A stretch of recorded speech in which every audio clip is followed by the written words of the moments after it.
Hey, what's up, everybody? This is Charles. I want to welcome you guys to another episode of the Dreamerspro Show, where we cover everything from sports, hot topics, classic debates, entertainment, and where we give you guys a fresh perspective on things and how we see them. So we got an interesting video here, and I have to say that I have to agree with Skip Bayless, right, about the Lakers on one thing.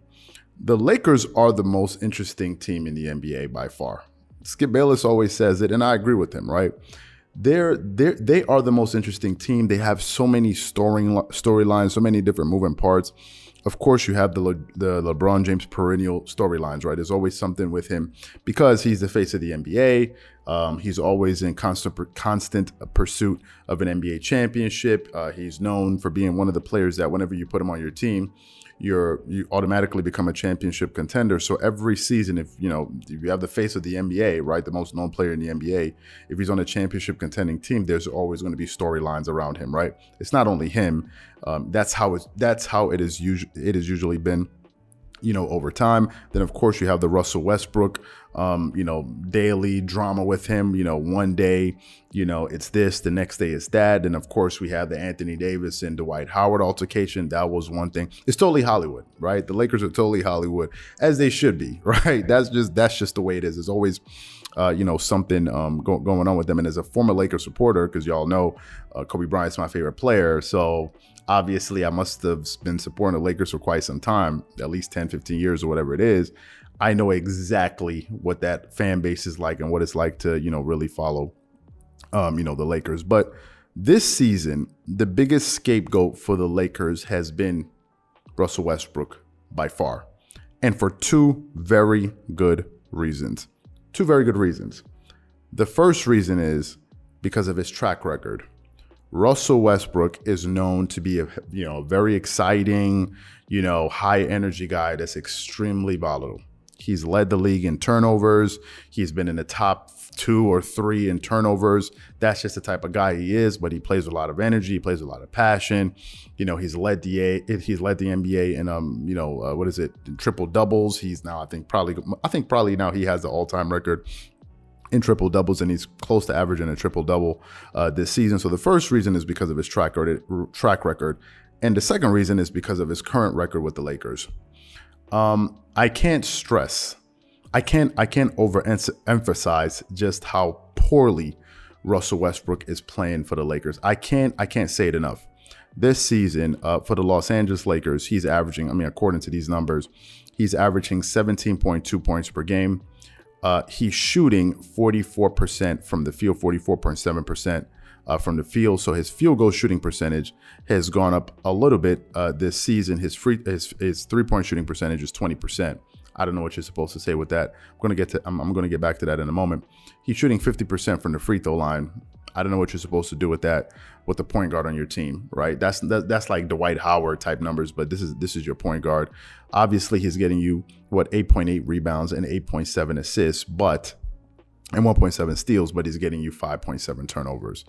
If you take his assists and you factor in his turnovers, I think the net is like probably 3 assists per game, right? Because for every assist you get, you're giving it away, right? And that's been the issue with Russell Westbrook all season long. He's just a high turnover guy, and it's been a nightmare for the Lakers. I got to be honest with you. You've been listening to Shannon Sharpe over the last few days, and I've been reading some of the comments, and some, people have been leaving under some of the, videos that, Undisputed have done covering the Lakers. And people are like, man, Shannon Sharpe seems to be fed up with Russell Westbrook already. Like, he's over it already. Like, he's tired of it. I think he's tired of the poor play. And of course, the altercation that he had on the court at the end of the game against the Oklahoma City Thunder. It looks like Shannon Sharpe has had it up to here with him, and he's just done with Russell Westbrook. He's like, I've had enough of this guy. But the one person Shannon Sharpe is not fed up with is LeBron James, right?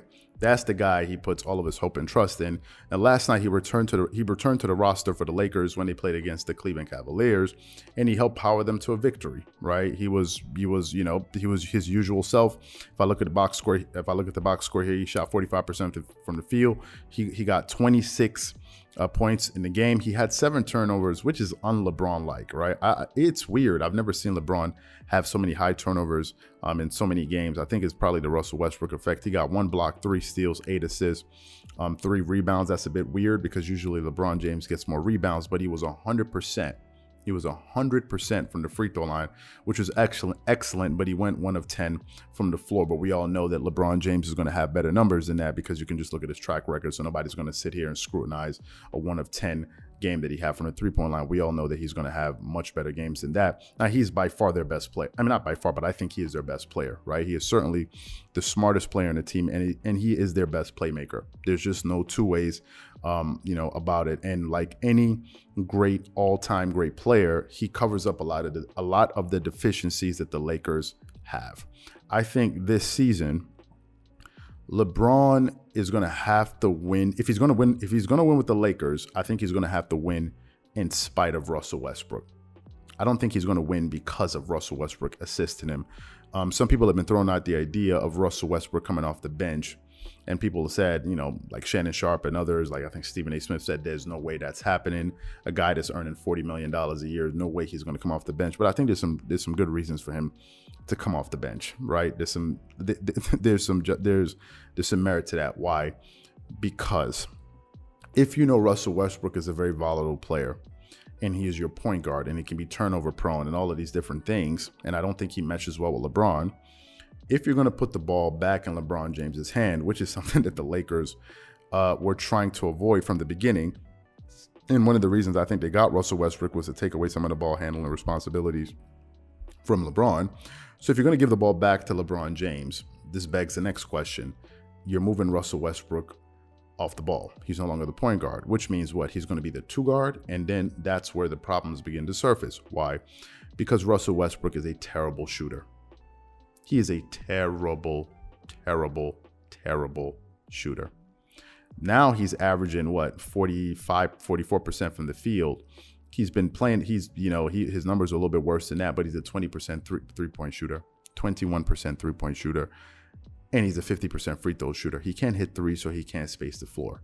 LeBron, if there are any LeBron James fans, LeBron hit the best formula for LeBron James' success is he needs to play with a lot of veterans that can stretch the floor where he can handle the ball and really dish and facilitate to these guys.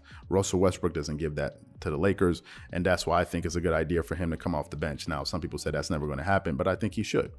I think he should probably be with the second unit because him being in the starting lineup, I don't see how he helps them as the point guard or off the ball.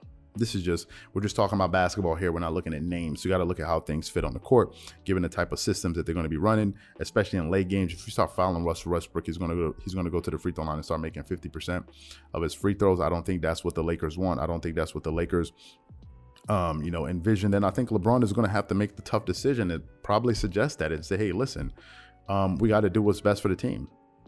He has a track record of some people saying he's a ruthless kind of teammate where he's gotten guys moved off his team, but he's not the first one that's done that. Kobe, Shaq, and these guys have said Michael Jordan is, that's nothing new. But I think in order for the Lakers to win, I think LeBron James again is going to have to come save the day. And I think it's quite sad, to be quite honest with you, just to, give you my closing thoughts, that they're going to be depending on a 36, 37-year-old guy to come and save the day. I will say, though, Anthony Davis has definitely stepped up, but even AD cannot overcome Russell Westbrook because we're talking basketball and you can have 5 guys on the court. And if you have the wrong 5 guys on the court, you're going to have problems. So for me, I think LeBron is the only one who can save the Lakers this season. In my opinion, this is with his play on the court and some of the decisions he's going to make or suggest as far as the different lineups that they might have to tweak with, because I'm not sure Frank Vogel is going to be the coach that's going to be able to pull the trigger on that. So these are my thoughts and opinions. What I want to know from you guys is, what do you think? Do you agree? Do you disagree? Whatever you guys think, please leave your thoughts and comments in the comment section below. Again, if you enjoyed the video, be sure to make sure you go ahead and hit the like button, hit the subscribe button, and hit the notification bell to be notified whenever we drop our content. Once again, this is Charles here from Dreamerspro, wishing you guys an amazing day and catch you guys on the next episode.